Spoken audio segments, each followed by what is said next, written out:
సోదరులారా, ఈరోజు మన సభ ఎందుకు జరుగుతున్నది మన స్టార్టింగ్లో ఆహ్వానించిన జనార్దన్ మీకు విషయం వివరించాడు. ఈరోజు ఏదైతే మన బ్యానర్ మీద పెట్టామో 4 డిమాండ్స్, ఈ 4 డిమాండ్స్ మీద మన పోరాటం ఈరోజు ఈ సభ ద్వారా ప్రారంభం జరుగుతుందని చెప్పనేది మనం చెప్తూ ఉన్నాం. ఈరోజు వాస్తవంగా మనం అనుకున్నటువంటి పద్ధతిలో ఎక్కువ మంది గ్యాదర్ కావాల్సిన అవసరం ఉంది.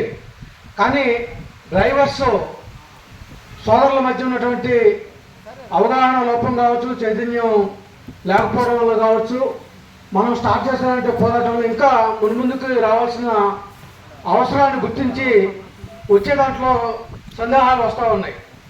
అందుకని భవిష్యత్తులో వారి సందేహాలన్నీ తీర్చుకొని ఈ పోరాటంలో భాగస్వాములు కావాలి.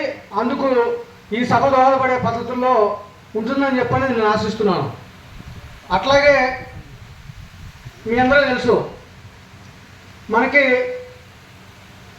కేంద్ర రాష్ట్ర ప్రభుత్వాలు ఈ మధ్యకాలంలో కొత్తగా అధికారంలోకి వచ్చినాయి.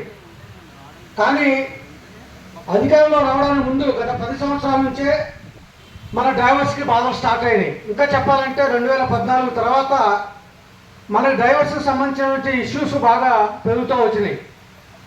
మీ అందరికీ గుర్తుంటే మనకి మోటార్ వెహికల్ యాక్ట్ ఒకటి ఉండేది. ఆ మోటార్ వెహికల్ యాక్ట్ని ఇప్పుడున్న పరిస్థితులకు అనుగుణంగా మారుస్తున్నామనే పేరుతో డ్రైవర్స్కి ఇబ్బంది పెట్టే పద్ధతుల్లో దాన్ని అనేక రకాల సవరణలు తీసుకొచ్చారు. మోటార్ వెహికల్ యాక్ట్ 2019 సవరణ చట్టం తీసుకొచ్చారు. ఆ చట్టంలో